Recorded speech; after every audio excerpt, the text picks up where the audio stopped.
Selamat siang Pak Subrian. Selamat siang Pak. Apa petunjuk Pak? Iya, hari ini rencana saya mau melakukan supervisi di kelas Bapak. Apakah Bapak siap hari ini Pak? Oke Pak, saya siap. Mari silakan Pak. Oke Pak, nanti kita ke kelas Bapak ya Pak. Iya, oke Pak. Selamat siang Pak Ijal. Siang Pak. Oh iya Pak, hari ini rencana saya mau supervisi di kelas Pak Ijal. Apakah Pak Ijal bersedia hari ini Pak? Bersedia. Mari silakan Pak. Ya, bagaimana perasaan Pak Ijal ketika melihat murid-murid kita itu pasif di dalam kelas Pak? Saya melihat murid yang pasif, saya merasa khawatir dan sangat sedih Pak. Saya takut jika mereka tersebut akan tertinggal dalam pembelajaran di kelas Pak.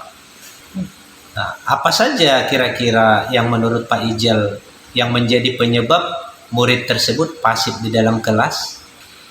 Ada banyak faktor Pak yang dapat menyebabkan murid pasif di kelas Pak. Salah satunya mungkin murid tersebut merasa tidak percaya diri. Faktor lain adalah terdapat kemungkinan bahwa murid tersebut tidak tertarik dengan materi pelajaran di kelas Pak. Oh iya Pak Jal. Nah, bagaimana kira-kira kondisi belajar siswa kita kalau di rumah Pak? Orang tua murid tersebut mengatakan bahwa ia sering bermain di rumah Pak dan tidak suka belajar katanya. Nah, terus apa yang dapat Bapak lakukan kira-kira di dalam membantu murid agar mereka bisa lebih aktif lagi di kelas? Rencana saya mengajak murid tersebut untuk berpartisipasi aktif dalam pembelajaran di kelas. Selain itu juga saya akan mengajaknya untuk turut serta dalam tugas kelompok bersama murid lain. Begitu. Nah, kira-kira bagaimana rencana Bapak di dalam berkoordinasi dengan orang tua murid kita itu Pak?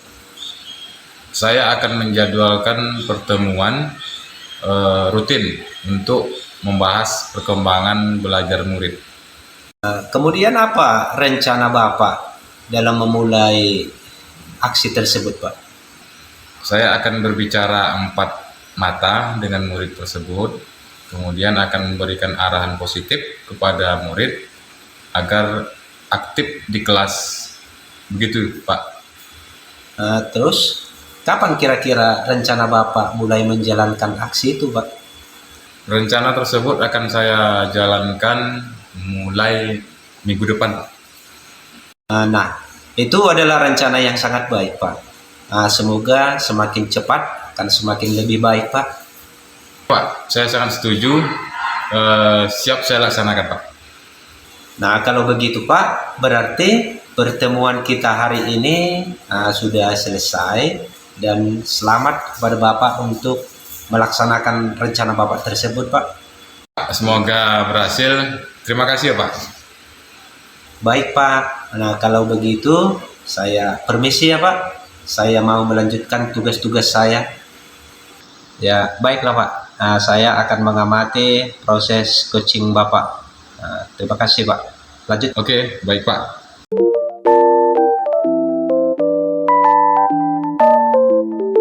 Selamat pagi Pak Suprijal. Bolehkah saya meminta waktunya sebentar karena ada yang mau saya ceritakan tentang apa yang saya rasakan akhir-akhir ini di kelas Pak. Baik Bu Yuli, kira-kira apa yang mau diceritakan? Begini Pak, akhir-akhir ini saya merasa murid-murid saya di kelas itu masih kurang antusias dalam menerima pembelajaran dari saya, karena selain itu juga jumlah dari murid-murid saya yang mengerjakan tugas itu masih sekitar 20% Pak.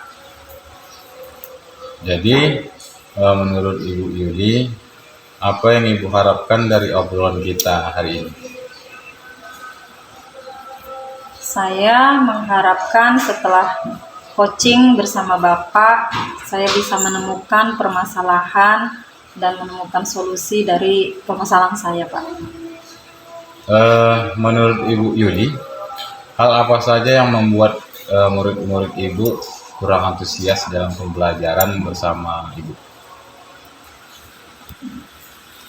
Kalau saya ingat kembali, hal yang menyebabkan murid saya kurang antusias itu yang pertama adalah pembelajaran sedikit membosankan, terlalu monoton dan terlalu dominan. Mungkin karena saya lebih banyak berbicara, bercerita, atau dengan menggunakan metode ceramah. Kemudian yang kedua,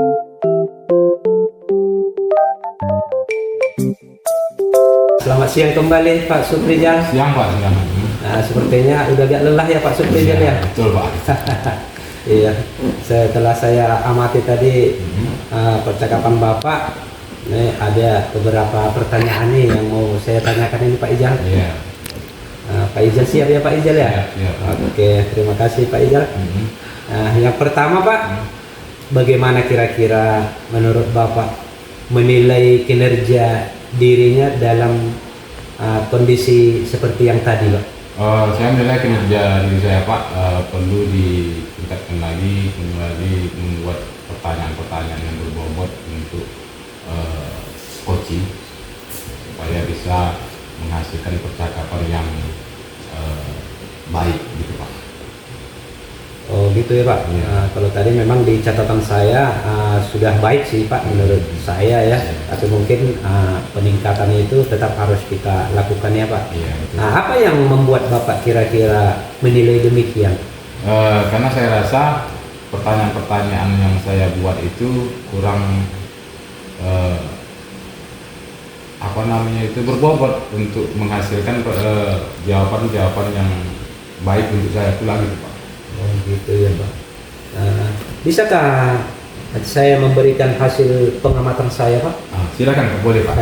Iya, makasih Pak. Ya.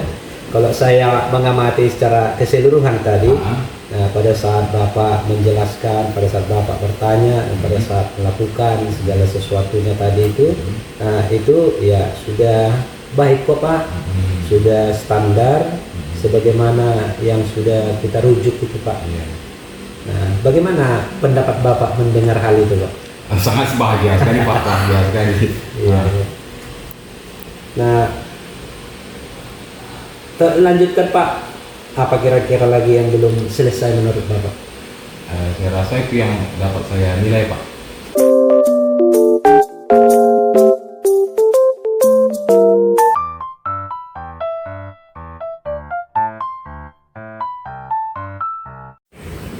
Selamat sore Pak Sunggul. Nah, selamat sore Pak Sapril. Apa kabar hari ini Pak Sapril? Alhamdulillah baik Pak. Saya hari ini dalam keadaan baik dan fit sekali. Iya mantap Pak. Nah, katanya Bapak mau ngobrol sama saya ya Pak. Nah, silakan Pak. Tentang apa ya kira-kira ya Pak? Iya Pak, terima kasih banyak sebelumnya untuk waktunya. Begini Pak Sunggul, sebenarnya setelah kita belajar beberapa materi terutama tentang berdiferensiasi yang baru saja kita pelajari, yaitu pembelajaran berdiferensiasi Pak ya, saya mencoba melakukan variasi yang berbeda-beda.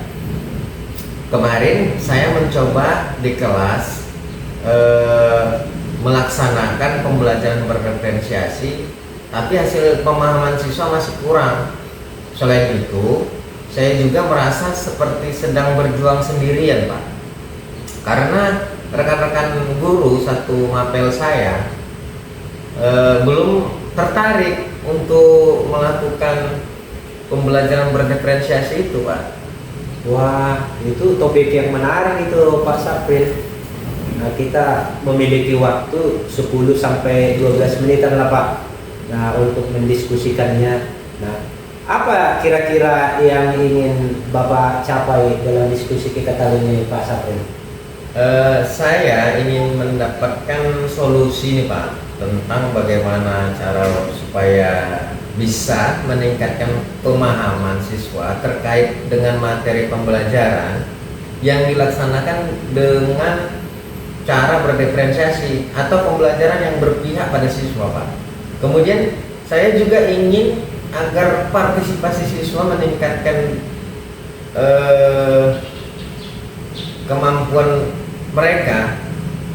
Keempat, rekan saya bersama Mapel PJOK ingin berkolaborasi dengan saya untuk menerapkan pembelajaran berdiferensiasi itu, Pak. Oh begitu ya Pak. Nah hebat sekali sebenarnya Pak Sapril ini. Sudah mulai menerapkan pembelajaran berdiferensiasi dengan variasi yang berbeda-beda juga. Tapi Bapak merasa bahwasanya hasil pemahaman siswa Bapak belum optimal. Ya, kemudian ini Bapak menjadi permasalahan Bapak dalam pembelajaran itu sebetulnya apa ya Pak Sapril? Jadi menurut saya, Pak, mungkin ada 3 hal, Pak. Ada 3 hal terkait dengan pemahaman materi, kemudian partisipasi siswa dalam pembelajaran ya, Pak. Kemudian bagaimana cara meningkatkan pemahaman dan partisipasi siswa dalam pembelajaran, Pak. Wah menarik sekali obrolan kita kali ini Pak. Pak Sapril memiliki 3 hal yang menjadi kendala dalam menerapkan pembelajaran berdiferensiasi. Nah terkait pemahaman materi, kemudian juga partisipasi siswa, dan juga kolaborasi rekan guru Mapel dengan Bapak. Nah kalau boleh tahu Pak, apa yang ingin Bapak capai di dalam pembelajaran berdiferensiasi itu Pak? Sebenarnya saya ingin ketika pembelajaran berdiferensiasi itu dilakukan, sesudah saya melakukan pengamatan atau kuesioner dan wawancara terkait kesiapan belajar siswa dan gaya belajar siswa, setelah itu dituangkan dalam rencana pembelajaran agar sesuai dengan kebutuhan siswa. Kemudian siswa yang berpartisipasi aktif dengan materi pembelajaran saya dapat dipahami oleh mereka. Kemudian pembelajaran berdiferensiasi ini dilakukan secara terus-menerus Pak, atau berkesinambungan mulai dari kelas 7, kelas 8, dan kelas 9 Pak. Wah mantap sekali Pak. Saya secara pribadi salut Pak dan mengapresiasi sekali apa yang Bapak rencanakan itu dan apa yang juga sudah Bapak lakukan. Nah kalau boleh saya tahu Pak Sapril ya, langkah dan strategi apa yang sudah Bapak lakukan supaya nantinya kualitas dari pembelajaran berdiferensiasi itu semakin bagus hasilnya dan dapat diterapkan di semua tingkatan tadi Pak? Alhamdulillah Pak, itu saya sudah mengelompokkan siswa berdasarkan gaya belajar mereka Pak, ya melalui asesmen. Kemudian saya juga telah membuat LKPD yang berdasarkan tingkat pemahaman siswa terhadap materi. Setelah itu saya juga sudah mendiskusikan di MGMP PJOK tingkat kabupaten Pak. Wah itu mantap itu Pak Sapril, apa yang sudah Bapak lakukan itu sudah sangat luar biasa Pak. Ya baiklah Pak, kalau tidak keberatan, apakah Bapak pernah mendapat dukungan atau berupa motivasi untuk menerapkan pembelajaran berdiferensiasi ini? Lalu kalau pernah, dukungan seperti apa yang sudah Bapak dapatkan dan lebih menambah semangat di dalam menerapkan pembelajaran berdiferensiasi itu Pak?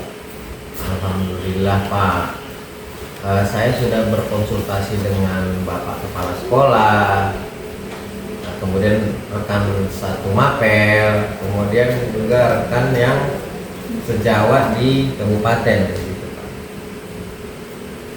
Nah, terkait dengan langkah Bapak dalam berkolaborasi dengan rekan yang mengajar di kelas 7, di kelas 8, dan juga di kelas 9. Nah, harapan Bapak ke depan seperti apa kira-kira Pak Sapril?